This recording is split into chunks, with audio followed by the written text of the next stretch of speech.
selama ini para kiai tidak berani menyampaikan kebenaran apa yang sudah ada di kitab Ihya Ulumuddin, yakni apa? Tentang bahayanya tipu daya Ba'alawi, ya kan? Itu yang pertama. Kemudian golongan mereka ketika merasa terusik, ibarat rencana licik mereka sudah mulai tercium dan kebongkar habis-habisan, mereka menyerang balik dengan fitnah-fitnah yang sangat luar biasa. Ada yang memfitnah Wahabi, ada yang memfitnah termasuk tadi yang disampaikan rasis, ada. Dan justru yang rasis itu dari golongan mereka. Karena apa? Kita orang Indonesia, orang Nusantara dari dulu tidak pernah membeda-bedakan. Terbukti apa? Di sini Indonesia ada Bhinneka Tunggal Ika. Negara lain nggak ada, tapi Indonesia ada Bhinneka Tunggal Ika. Berarti apa? Indonesia tidak ada rasis. Justru yang rasis adalah dari para imigran-imigran Yaman yang cucu-cucunya sekarang itu saat ini menebar rasis. Contoh, Ane Duriyah Rasul, kamu harus cinta sama Habib Rizik, ini seorang wali. Ini kan goblok ini namanya. Ini penyesatan ini. Ini siapa yang ngomong? Itu ada videonya di YouTube. Namanya Habib Novel Al Idrus. Itu Solo. Sedangkan dia sendiri di Solo itu numpang, tetapi lupa ketika dia ibaratnya dikasih hati jaluk rempelo. Iki kalau orang Jawa, Pak. Tapi karena sudah kebangetan, saya sebagai orang Jawa Tengah, saya harus berani menyampaikan karena ini doktrin yang sangat menyesatkan. Kalau seorang wali jelas selalu mendoakan kebaikan kepada setiap umat atau makhluk ciptaan Allah. Itu salah satunya. Lah kan bisa dilihat, wong doanya saja itu semua jelek kok, ya kan? Bahkan ingin menghancurkan negara Indonesia, selalu melawan pemerintah. Kok dianggap wali? Ini sekolahnya di mana? Indonesia, tanah Jawa ini sudah gudangnya wali, bro. Betul Pak Imron? Hampir setiap desa ini banyak walinya. Tetapi karena doktrin-doktrin mereka itu ingin menenggelamkan termasuk Wali Songo, Duriyah kerajaan, bahkan sampai ke ulama-ulama Nusantara. Contohnya, mohon maaf, di area makam Sunan Bonang, ya kan, dulu tidak ada makam namanya Habib Al-Jufri, Al-Kaf atau Al-Siapa. Tapi pada saat ini kita kecolongan di area makam Sunan Bonang, di situ ada banyak makam Habib-Habib. Sedangkan Duriyah Wali Songo, Duriyah kerajaan, saking takzimnya saja tidak berani meminta dimakamkan di lokasi area makam Sunan Bonang. Betul Pak Imron? Nah, ini kalau tidak kelakuan orang-orang Yahudi nggak mungkin. Kalau orang Nusantara pasti ada namanya tata krama dan etika. Tetapi pada saat ini Nusantara sudah cerdas semua, termasuk mereka bahkan ibaratnya ada doktrin kalau tidak mencintai Habib kafir. Ini doktrin sesat, nggak masuk surga macam-macam. Lah ini kan doktrin-doktrin yang menyesatkan. Ulama-ulama Nusantara ditenggelamkan gara-gara kitab dirubah oleh Wahabi. Mereka akhirnya merubah sejarah para wali, sejarah kerajaan, bahkan sejarah NU dan sejarah Jatman. Berdirinya Jatman Torekoh itu pendirinya adalah Kiai-Kiai Qadiriyah wa Naksabandiyah. Sejarah Jatman dirubah, sejarah NU mau dirubah, bahkan di tubuh PBNU sendiri banyak Habib-Habib yang sudah menyusup di organisasi NU.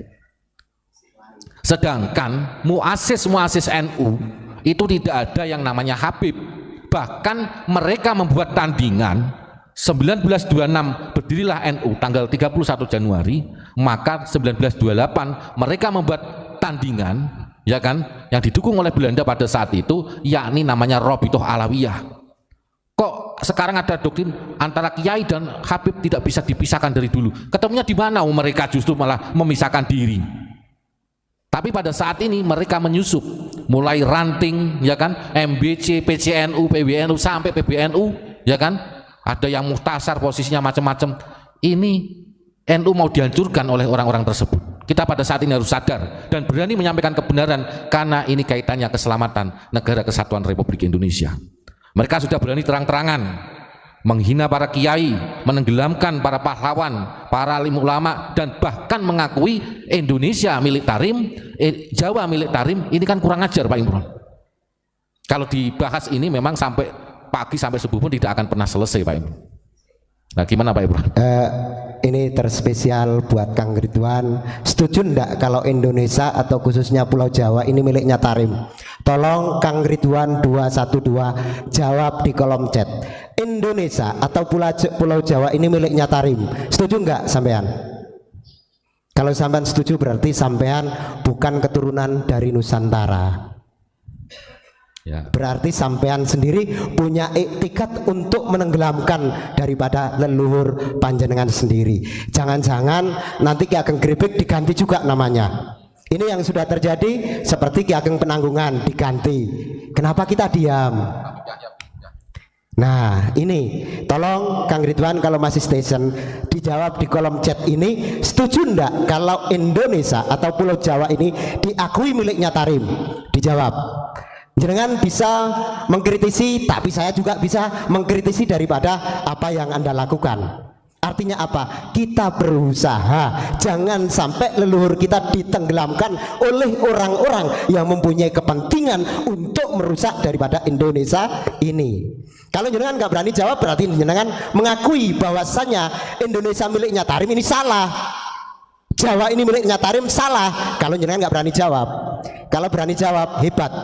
Berarti Anda bukan orang Nusantara, nggak pantas pakai KTP yang berlogokan Pancasila. Harusnya Anda tinggal di Yaman yang kedudukannya Tarim. Terima kasih. Ya, Pak Imron semangat sekali nih. Semoga beliau selalu diberikan kesehatan. Amin.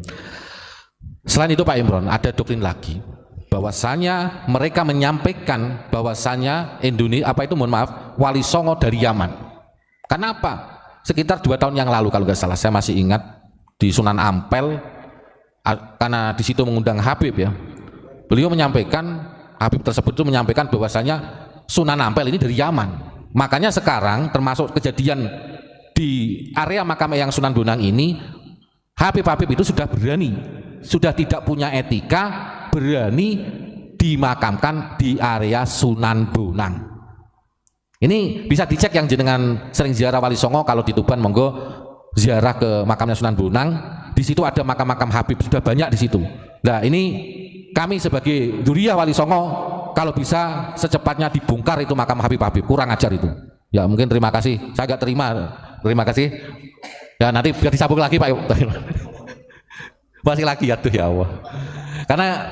Karena gini, sekarang itu memang oknum-oknum Habib dan bisa dikatakan sudah menyeluruh ya sampai ke pelosok-pelosok desa. Kenapa di Tulungagung ada petilasannya Pangeran Benowo juga diganti Al-Muhdor? Karena di Tulungagung ada Habib yang bermarga Al-Muhdor, pasti akan diganti sesuai dengan marganya. Lah wong Pangeran Benowo ini terah kerajaan asli, terah Wali Songo, kok Habib berani-beraninya merubah menjadi Al-Muhdor? Kamu itu, kalian itu harusnya sadar, di Indonesia itu dibawa oleh Belanda, termasuk Utsman bin Yahya ini adalah penjahat yang ada di Indonesia ini. Ini harus dipertegas dan harus dijadikan sejarah bahwasanya Utsman bin Yahya adalah penjajah yang berkedok agama di Indonesia. Kenapa seperti itu? Karena gara-gara fatwanya Utsman bin Yahya banyak kiai-kiai di Banten yang meninggal dunia. Itu ada kejadian geger Cilegon. Makanya kita saat ini harus sadar, yang mbah-mbahnya adalah seorang pahlawan, teruskan perjuangan leluhur jenengan, seorang pahlawan yang dulunya berani menaruhkan jiwa dan raganya, hartanya, bahkan nyawanya untuk bangsa Indonesia ini. Yang leluhur jenengan dari kerajaan ataupun Wali Songo, kita saat ini harus bersatu. Indonesia ini diobok-obok oleh Habib Yahudi Yaman. Gus, nah gimana Pak? Pertanyaannya, kalau ulama-ulama kita di era sebelum kemerdekaan banyak yang di pantai Belanda, seperti yang barusan disampaikan, kalau dia katanya ikut merumuskan Indonesia, satu tokoh saja dikedepankan, siapakah? Habib yang terbunuh yang melawan Belanda. Bisa ditulis di kolom chat bahwasanya Habib si Anu bin Anu meninggal di saat 10 November misalkan. Kalau ada, setahu saya sih nggak ada, setahu saya nggak ada. Ketika Indonesia di dalam keruh, mereka sembunyi. Di saat aman dan damai, mereka berkata, akulah harimau. Pret. Hanya pengakuan-pengakuan yang sangat-sangat ironis. Di saat ini dianggap ulama-ulama Nusantara sudah tertidur lama, ternina bubukkan mereka seenaknya sendiri. Makam-makam leluhur banyak yang dipalsukan. Kalian-kalian yang menjadi anak-anak Nusantara, kalau nggak terpanggil, di manakah hati nuranimu? Bahkan kalau kalian membela dia mati-matian, hatimu di mana? Kita nggak rasis. Minimal ada rasa sakit hati ketika leluhur kita dihabisi oleh kelompok mereka. Nah, ini Ustadz Kholis kayaknya udah lumayan.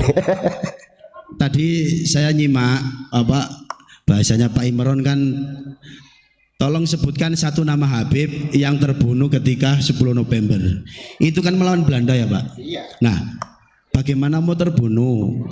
Kan beritanya kan ada anggaran 100 golden dari Belanda kan, itu diberikan kepada Mufti Batavia. Betul. Nah, itu betul kan Pak? Iya. Nah, itu kan tidak bisa dihapuskan dari sejarah, bahkan dari klan yang menulis sejarahnya kalau menerima 100 golden itu siapa itu yang nulis Pak? Yang dari klan Senok Jorjen itu beliau sendiri menuliskan bahwasanya per 1 bulan apa per 1 minggu, per 1 bulan itu beliau memberikan 100 golden kepada Mufti Batavia. Itu kan sebetulnya sudah jelas, sejarah sudah mengungkap jelas. Tapi kenapa pertanyaannya sekarang kok masih dibela? Masih dibela bahwasanya Mufti Batavia itu memang tidak pro dengan Belanda. Itu dengan alasan apa, monggo Pak?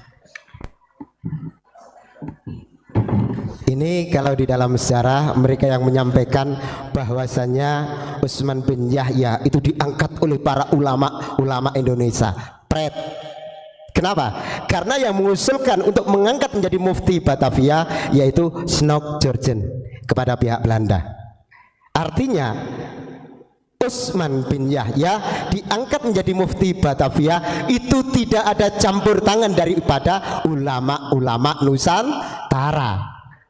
Kalau hari ini ada yang bercerita bahwasanya kesepakatan ulama-ulama Betawi dan sekitarnya yang mengangkat Utsman bin Yahya, masyarakat tidak punya wewenang. Yang punya wewenang adalah kolonialis Belanda. Pada saat itu yang bercokol di Batavia, yang saat ini adalah Jakarta. Jadi jelas yang mengangkat Utsman bin Yahya menjadi Mufti Batavia itu pure Belanda, tidak ada campur tangan daripada ulama-ulama Nusantara. Dengan bukti apa? Karena digaji oleh Belanda.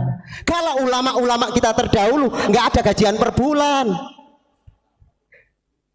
mereka sampai dibela-belain supaya santrinya bisa hidup, bisa makan, bukan malah mencari bayaran. Lah hari ini kita diputar balikkan sejarah itu, seakan-akan Utsman bin Yahya itu diangkat oleh alim ulama yang ada di Betawi dan sekitarnya. Mohon disadari hal tersebut, karena di dalam catatan sejarah tidak pernah terhapuskan. Dan di salah satu kitab yang dikeluarkan oleh Utsman bin Yahya, orang-orang yang melawan kepada kolonialis Belanda termasuk golongan pemberontak itu masih tercatat rapi di dalam kitabnya Utsman bin